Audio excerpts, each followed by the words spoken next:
It's Tuesday, the 14th of November, 2023. Welcome to the Fast 5 Business News by Fear and Greed, where we give you the top 5 business stories you need to know in just 5 minutes.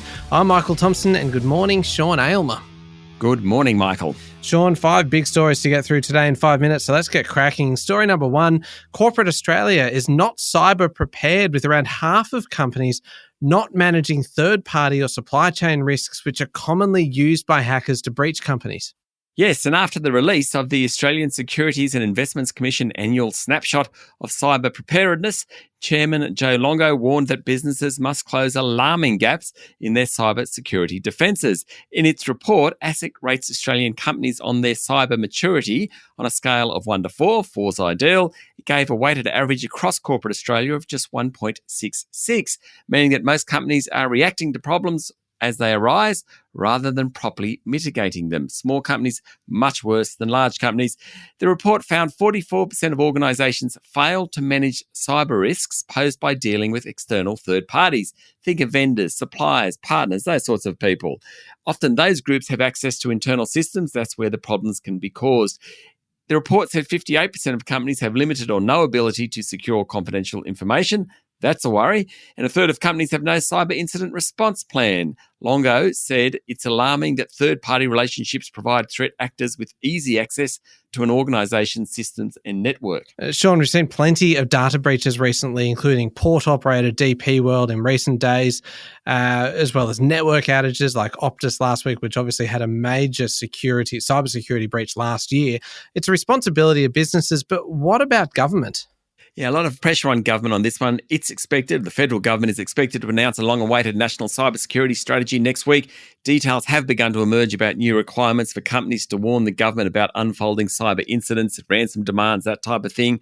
Telcos could also be regulated. The fear is that some of these changes will be very costly, particularly for telcos if they're more heavily regulated, difficult to roll out. Just before we leave this one also, Optus came out yesterday. It said its network crashed last Wednesday because its routers received incorrect settings from overseas as part of a software upgrade. All right, on to story number 2 now. And ANZ's aggressive activity in the home mortgage market has helped propel the bank's full-year profit to $7.4 billion, but the result wasn't universally applauded. No, the figure was up 14%, but it was just a touch below analyst expectations, and ANZ share price fell 3% yesterday.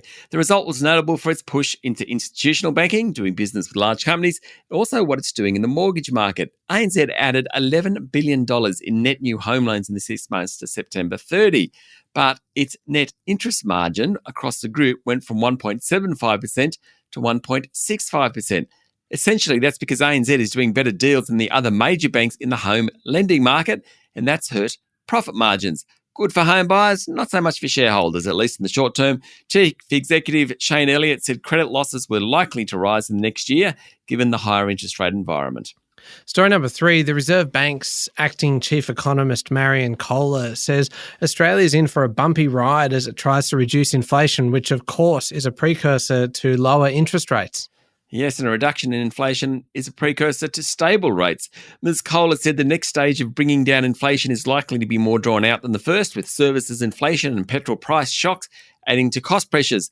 While inflation's come from about 8.4% late last year to about 5.5% now, the bank still wants it inside its 2 to 3% target range. Dr. Kohler said the experience of other economies was that bringing inflation down further was much, much tougher. One piece of good news out of her speech, is that the very tight labour market has begun to ease.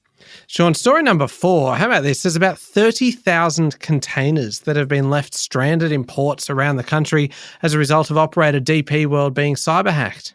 A lot of freight, that. DP World yesterday restarted operations after closing down on Friday. The company expected to move about 5,000 containers yesterday, though it does think there will be further disruptions. The company said an ongoing investigation is underway that'll take some time.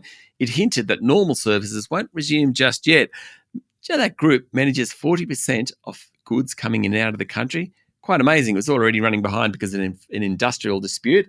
Still, got a lot to catch up on now. Yeah, it certainly does. Last one, story number 5. 2 Indian cities joined New Delhi to be among the world's worst 10 for pollution yesterday, with smoke heavy in the air a day after revellers let loose with firecrackers for Diwali, which is, of course, the annual Hindu festival of light. The capital, New Delhi, took, as it often does, the top spot. It had an air quality index of 420, putting it in the hazardous category. It was also joined in the top 10 by Kolkata in India's east, came in 4th, and the financial capital of Mumbai was 8th. A thick layer of smog had begun to circulate in New Delhi from Sunday night, sending its AQI level to alarming readings. Now, every year authorities impose bans on firecrackers in the capital city during Diwali, but they don't really ever enforce the bans. Hence, we get this incredible air quality issue. In fact, this time of year, air quality in India deteriorates when cold air traps pollutants from vehicles, industry, construction, dust, and agricultural waste burning. Then you have Diwali, all sorts of pollution problems. All right, there we go. The top 5 business stories in 5 minutes. Thank you, Sean.